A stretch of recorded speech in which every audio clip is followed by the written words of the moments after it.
Hello everyone, and welcome to today's presentation. We're going to explore an important topic in wildlife conservation, focusing on two contrasting viewpoints. The first is Let Wild Animals Be Wild by David Bowles, and the second is Don't Release Animals Back to the Wild by Renee Saldana Jr. In this session, we'll analyze these perspectives and consider their implications for animal reintroduction and conservation efforts. So let's dive in and see what each side has to say. Now let's take a closer look at slide 2. Here, we're exploring what an argumentative text is and understanding the concept of a claim within an argument. Think of an argumentative text as a way to present two different perspectives on the same issue. The claim is essentially the main point or position that each author is trying to argue for. In this slide, we see two texts presenting opposing claims about the same topic, animal captivity and conservation. Renee Saldana Jr. argues that many animals can't survive in the wild and therefore, it makes more sense to keep rescued animals in captivity. On the other hand, David Bowles believes that animals thrive best in their natural habitats and that conservation efforts should focus on releasing animals back into the wild. These two texts illustrate how different claims can be formed around the same core issue, and understanding these opposing viewpoints helps us see the broader debate. As we move forward, think about how each claim is supported and what kind of evidence or reasoning they use to persuade their audience. This will help us better analyze argumentative texts and recognize the different sides of important topics like conservation. Animals are born with natural abilities and behaviors that help them survive and thrive in the wild. These include instincts, which are innate patterns of behavior that guide them in finding food, shelter, and safety. Speaking of safety, animals seek places of protection and security, such as sanctuaries, where they can be safe from harm.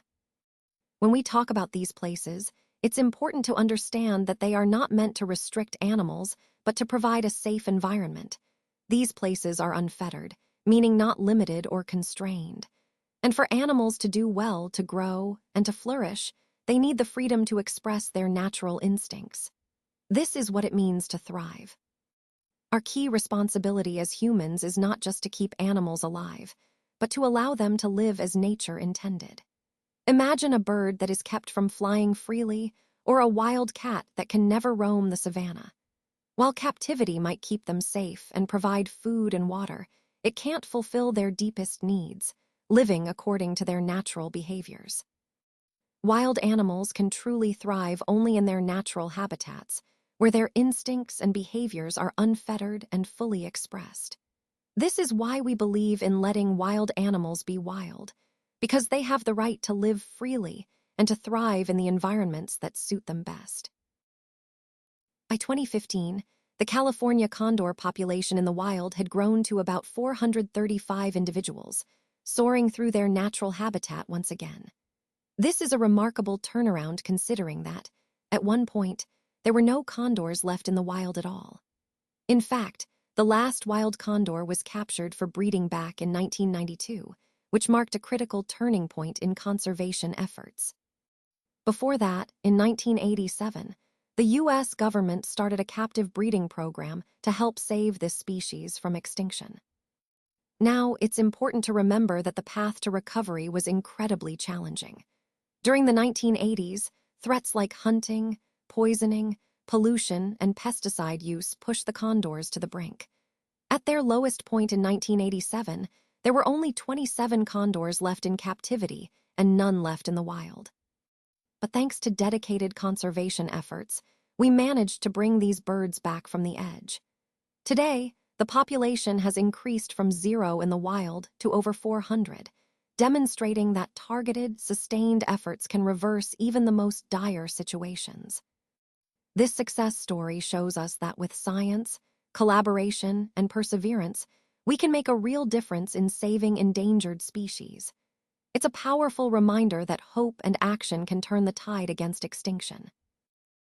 In 2009, beavers were reintroduced to Scotland, and this initiative was declared an outstanding success by biologists. The reintroduction of beavers has had a remarkable impact on the ecosystem.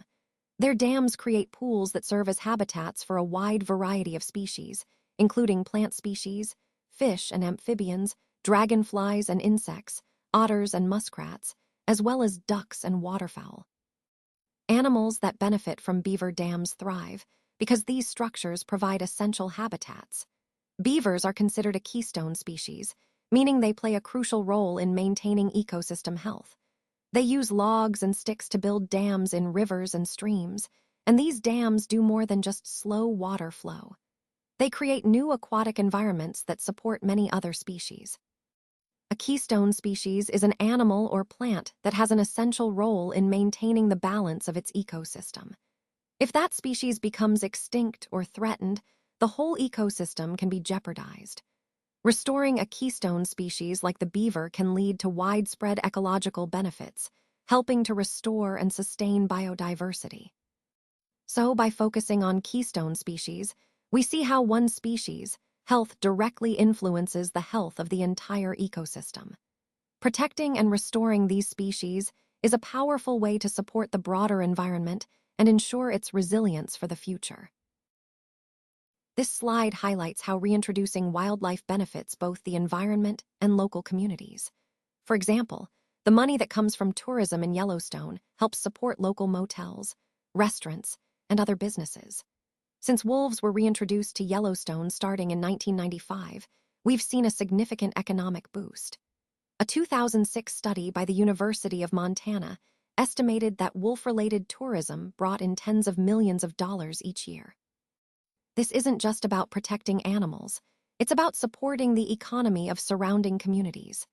When animals are reintroduced into wilderness areas, they attract tourists who spend money on accommodations, food, and experiences, which in turn helps local businesses thrive. Now, let's look at an example from a different part of the world, the Siberian tiger. The goal is to reintroduce these majestic animals into areas where they've disappeared, like northern Korea.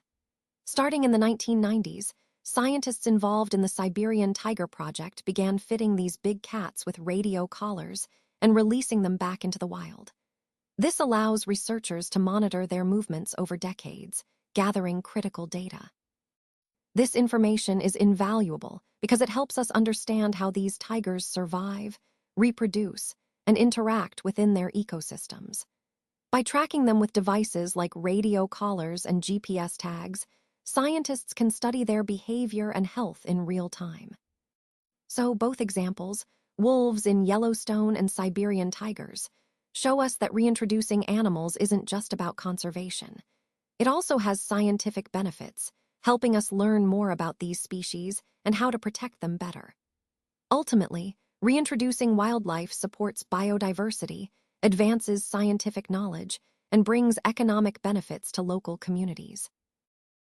So let's talk about why cooperation is so important for survival in the wild. When we say animals cooperate, we mean that they work together to achieve common goals, like finding food or defending against predators. This kind of teamwork is essential for their survival. Now, what does this mean for animals that are raised in captivity? Well, when these animals are released into the wild, they often aren't prepared to handle the challenges on their own. They might lack the skills needed to hunt, recognize threats, or even communicate effectively with their peers. These skills are learned. While animals are born with some natural instincts that help them survive, a lot of crucial knowledge comes from experience, learning from parents or other members of their group. Unfortunately, animals raised in captivity miss out on this vital learning process because they don't get to practice these skills in a natural setting. That's why there's a significant survival gap. Many animals that grow up in captivity simply can't adapt quickly enough when released into the wild. Especially those born or raised entirely in captivity, they often lack the necessary survival skills. In essence, this highlights a key issue. Releasing animals back into the wild without ensuring they've learned essential survival behaviors can be very problematic. It underscores the importance of understanding the critical role of learned behaviors and cooperation in animal survival. Based on the Exeter study findings, let's consider why captive-born animals tend to struggle more in the wild compared to those caught directly from their natural habitats. What skills do you think they might be missing that are crucial for survival? This question is important because it highlights a key point. When animals are born and raised in captivity, their ability to thrive and recover in the wild is often compromised. One major issue is reduced population growth. Captive-born animals are less likely to find mates and start families once they're released. Without those natural social and reproductive behaviors, their populations can't grow as effectively. Reproduction challenges are another significant factor. These animals often lack the hunting skills necessary to find food on their own, making starvation a real risk. Overall, the survival rate for animals born in captivity and then released is much lower compared to animals that were caught in the wild and moved to new areas. The Exeter study, conducted by scientists at the University of Exeter's Animal Behavior Research Group, looked into this issue closely. They examined 45 cases across 17 different species, including wolves, bears, foxes, African wild dogs, and otters, to see how well these animals fared after being released. The evidence from this study clearly shows that captive-born animals tend to have a much harder time surviving in the wild, which affects the overall ability of their species to thrive and recover. So, understanding these survival skill gaps helps us see why conservation efforts need to focus not just on releasing animals, but also on preparing them with the skills they need to succeed in their natural environment. Next, let's explore the Keiko the orca case study and discuss the disease risks associated with reintroduction. How might this boldness be dangerous in the wild? Why do you think captive-born animals often lack the natural fear that wild animals have? Let's reflect on this. For example, African hunting dogs raised in captivity were often attacked by lions after their release. Many were also hunted or trapped by humans, which shows that their lack of natural fear made them more vulnerable. Researcher Kristen Jewell from the Animal Behavior Research Group has observed that animals that are more bold, particularly toward humans, are more likely to die. This highlights an important point. Captive-born animals tend to have less natural fear of large carnivores and humans. And that increased boldness, while it might seem like a good trait, actually makes their survival in the wild much more difficult. So the core issue here is the problem of boldness. It's a double-edged sword. While boldness might help in captivity, in the wild, it can be deadly. This is a key part of understanding the risks of reintroducing animals into their natural habitats. It underscores the importance of preparing animals properly so they retain their natural instincts, especially their caution around predators and humans.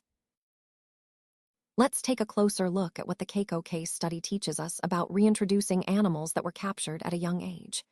One of the key lessons is that captive animals may carry pathogens that are harmless to them, but could be devastating to wild populations if transmitted.